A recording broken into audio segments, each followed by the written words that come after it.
بسم الله الرحمن الرحيم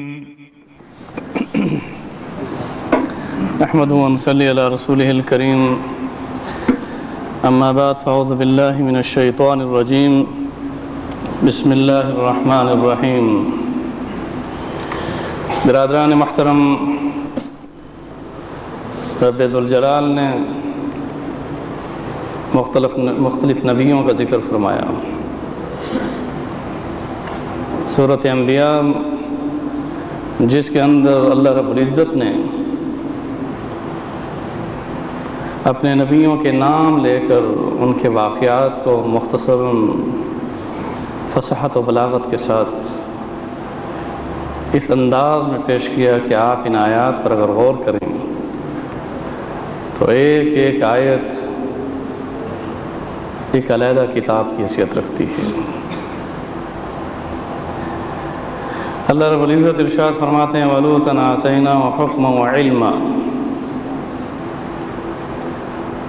حضرت لوط علیہ السلام کو ہم نے حکمت اور علم سے نوازا۔ یہ بات ذہن نشین کیجئے کہ ہر نبی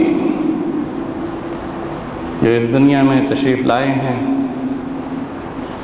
اللہ نے انہیں حکمت اور علم کا نور عطا فرمایا ہے۔ اللہ فرماتے ہیں کہ حضرت لوط علیہ السلام جس ملک کے نبی بنا کر بھیجے گئے، صدوم کا وہ علاقہ اردن کے پاس ہے، حضرت لوط علیہ السلام حضرت ابراہیم علیہ السلام کے زمانے میں نبی بنا کر بھیجے گئے،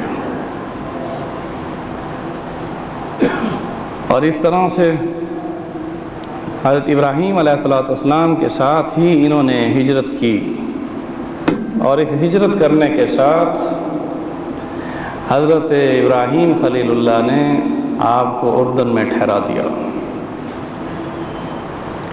وہاں جس قوم پر حضرت لوط علیہ السلام نبی بنا کر بھیجے گئے اس قوم کے بارے میں اللہ رب العزت یہ ارشاد فرماتے ہیں کہ التی کانت تعمل الخبائث، کہ جو بہت برائیوں میں مبتلا تھی۔ خبائث خبیث کی جمع ہے، بدترین کاموں میں، بدکار اور ایسے فسق و فجور میں وہ ڈوبے ہوئے تھے کہ جن کو اللہ نے خبائث کے ساتھ فرمایا کہ بہت سارے گناہوں کا مجموعہ۔ ان میں سب سے بڑا گناہ وہ یہ تھا کہ جنگلوں میں جو جانور بھی نہیں کر پاتے وہ انسانوں نے شروع کیا۔ ذکر جانور دنیا میں جنگل میں بھی آپ چلے جائیں، کہیں جنگل کی اس جس میں قانون نہیں ہے کسی کا بھی، وہاں پر بھی جانوروں میں بھی آپ یہ بیماری نہیں پائیں گے کہ وہ ہم جنس کے ساتھ اپنی خواہش کو پورا کرتے ہیں۔ انسانیت میں سب سے پہلا گناہ لواطت کا قوم لوط نے شروع کیا۔ تعمل الخبائث، اللہ نے فرمایا بہت سارے خبائث کاموں کے ساتھ۔ مفسرین نے اس کی تشریح میں یہ کہا ہے کہ سب سے پہلے جس قوم نے داڑھی منڈوائی وہ بھی قوم لوط تھی، اور اس قوم نے اپنے فطرتی زیور کو جو کہ انسان مرد کا جو زیور ہے داڑھی اس کو منڈوایا، اس کے بعد لمبی لمبی مونچھیں رکھیں، اس کے بعد کبوتر بازی کی سیٹیاں بجاتے تھے۔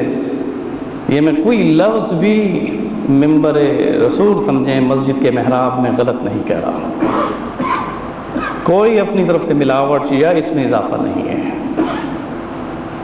کوئی بھی تفسیر اٹھائیں۔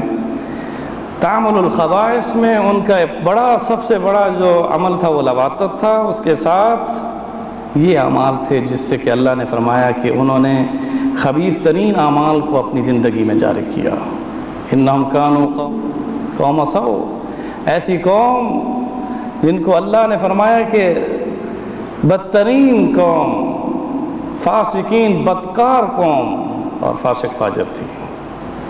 اللہ نے لوط علیہ السلام کو اس قوم سے نجات عطا فرمائی، اور اس قوم پر جب عذاب آیا تو اس وقت نوجوان انسانی شکل میں فرشتے خوبصورت جن کی داڑیاں نہیں تھیں وہ حضرت لوط علیہ السلام کے پاس آئے اور انہوں نے کہا ہم آپ کے مہمان ہیں.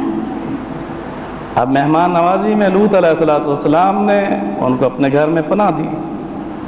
حضرت لوط علیہ السلام کو یہ علم نہیں تھا کہ یہ رب کی طرف سے فرشتے ہیں.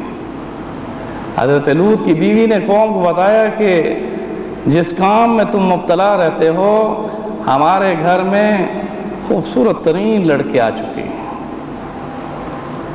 اس خیانت پر فخانتاہما، کون سی خیانت کی تھی لوط کی بیوی نے؟ یہی خبر دی تھی کہ ہمارے گھر میں وہ خوبصورت لونڈے آئے ہوئے ہیں. تو قوم نے دروازے توڑنے تک کی دھمکی دے دی کہ ہمیں وہ پیش کریں. واقعہ لمبا ہے کہ میں آگے چلنا چاہتا ہوں. تو حضرت لوط علیہ السلام نے قوم سے کہا کہ تم میری بیٹیوں سے نکاح کر لو، لیکن میں ان مہمانوں کو تمہارے حوالے نہیں کر سکتا.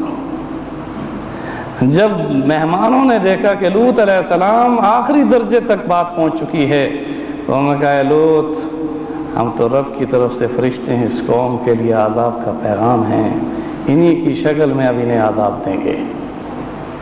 آپ اس بستی کو چھوڑیے. وَنَجَّيْنَاهُ مِنَ الْقَرْيَةِ، اللہ نے اس قریے سے جہاں اللہ نے اس بستی کو عذاب دینا تھا اس سے حضرت لوط کو بچایا. قرآن کہتے ہیں وَنَجَّيْنَاهُ مِنَ الْقَرْيَةِ. گناہ لوگوں نے کیا مگر پوری بستی پر عذاب ٹوٹا، ان پر جانوروں پر ٹوٹا، مکان ٹوٹے، درخت جو ہے نباتات برباد ہوئیں انسان کے گناہ کی وجہ سے. اور اس کے بعد حضرت لوط علیہ السلام کو یہ بھی حکم کر دیا گیا کہ آپ اپنی اس بیوی کو ساتھ لے کر مت جائیں اور اپنے ساتھیوں کو آگے رکھیں اور آپ پیچھے رہیں اور پیچھے مڑ کر بھی نہ دیکھیں. اس طرح سے حضرت لوط علیہ السلام نے اپنی قوم کو یہ حکم دیا کہ ہجرت کرو، کہ وہ رب کا عذاب جو گناہوں پر ٹوٹتا ہے اس کا وقت آ چکا ہے، وقت پہنچ چکا ہے. کوئی بھی دنیا میں فسق و فجور آخر اس کے لیے عذاب کا ایک وقت ہے. مثلا موت کے ساتھ اس مجرم کو پکڑ لیا جاتا ہے. سب سے بڑا عذاب جو اللہ رب العزت نے کافروں کے لیے رکھا ہے وہ مرنے کے بعد ہے. میرے دوستوں اور بزرگوں، آج بھی مہذب قومیں اس مرض کے اندر مبتلا ہیں. دیندار اپنے آپ کو کہلانے والے اس مرض میں مبتلا ہیں. دین پر نمازیں پڑھنے والے، چلنے والے اس مرض میں مبتلا ہیں. حالانکہ یہ اتنی بڑی خباثت ہے اور اتنا خبیث ترین کام ہے کہ جس کے بارے میں اللہ نے قرآن میں فرمایا کہ لوط علیہ السلام کی قوم نے جو اتنا خبیث ترین جب کام کیا تو ہم نے ان کے لیے عذاب آسمانوں سے بھیجا. اب دیکھیں زنا ہے، زنا کے لیے حکم یہ ہے کہ اگر کوئی شادی شدہ ہے تو اسے سنسار کر دو، اور اگر غیر شادی شدہ ہے تو اسے کتنے کوڑے مارو؟ 100 مارو. لیکن لواطت کے جرم کی سزا قرآن نے جو حضرت لوط کی قوم کے لیے بتائی ہے، اسی کے فیصلے میں حضرت علی مرتضیٰ سے حضرت ابوبکر صدیق نے جب پوچھا کہ اب اس کے لیے کون سی سزا متعین کرنی چاہیے، تو انہوں نے کہا کہ آدمی کو دیوار کے پیچھے کھڑا کیا جائے، دیوار اس پر گرائی جائے، وہ آدمی جب مر جائے اس کو جلا دیا جائے. کس کا فیصلہ ہے؟ حضرت علی کرم اللہ وجہ کا فیصلہ ہے. اور اب یہاں تک معاملہ پہنچ چکا ہے کہ مہذب قومیں، کینیڈا کے اندر میں جب گیا تو وہاں یہ معلوم ہے کہ مرد مرد سے شادی کر سکتا ہے، عورت عورت سے شادی کر سکتی ہے.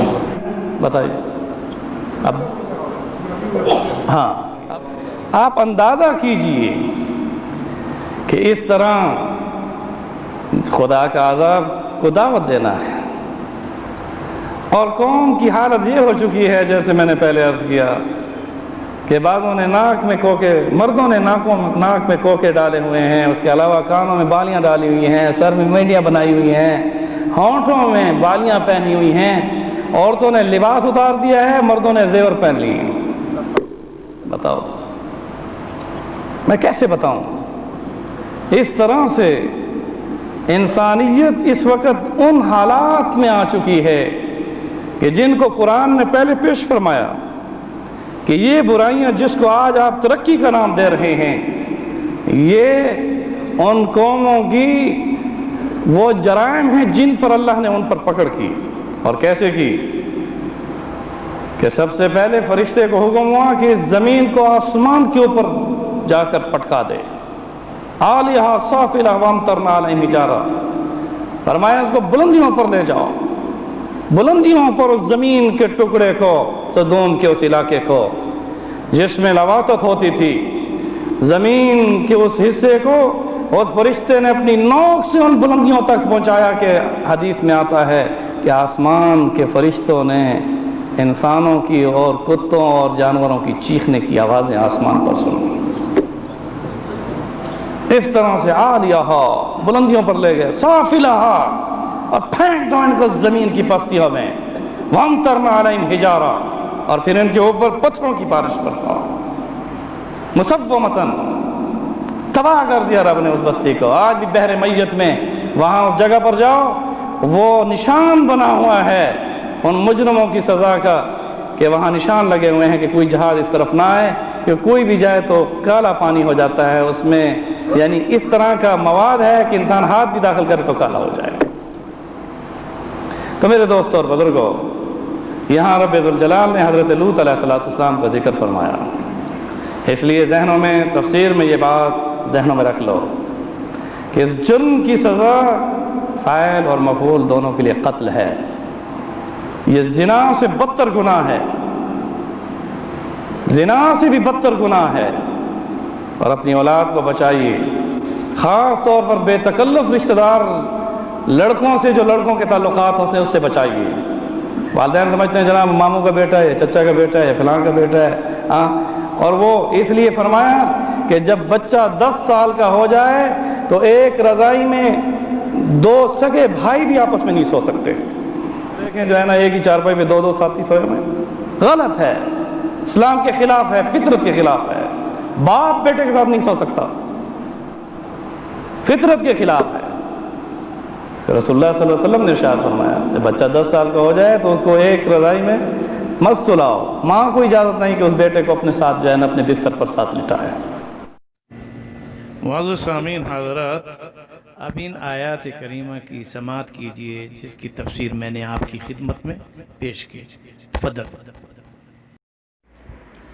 اعوذ باللہ من الشیطان الرجیم، بسم اللہ الرحمن الرحیم۔ وَلُوطًا آتَيْنَاهُ حُكْمًا وَعِلْمًا وَنَجَّيْنَاهُ مِنَ الْقَرْيَةِ الَّتِي كَانَتْ تَعْمَلُ الْخَبَائِثَ إِنَّهُمْ كَانُوا قَوْمَ سَوْءٍ فَاسِقِينَ وَأَدْخَلْنَاهُ فِي رَحْمَتِنَا إِنَّهُ مِنَ الصَّالِحِينَ۔ صدق اللہ العظیم۔ دین اسلام کی نشر و اشاعت کے لیے دینی اصلاحی خطبات، دروس تفسیر قرآن و حدیث اور اسلامک لیکچر سننے کے لیے مولانا ڈاکٹر احمد علی سراج کا آفیشیل چینل سبسکرائب کریں اور بیل آئیکن کو دبائیں۔ جزاکم اللہ خیرہ۔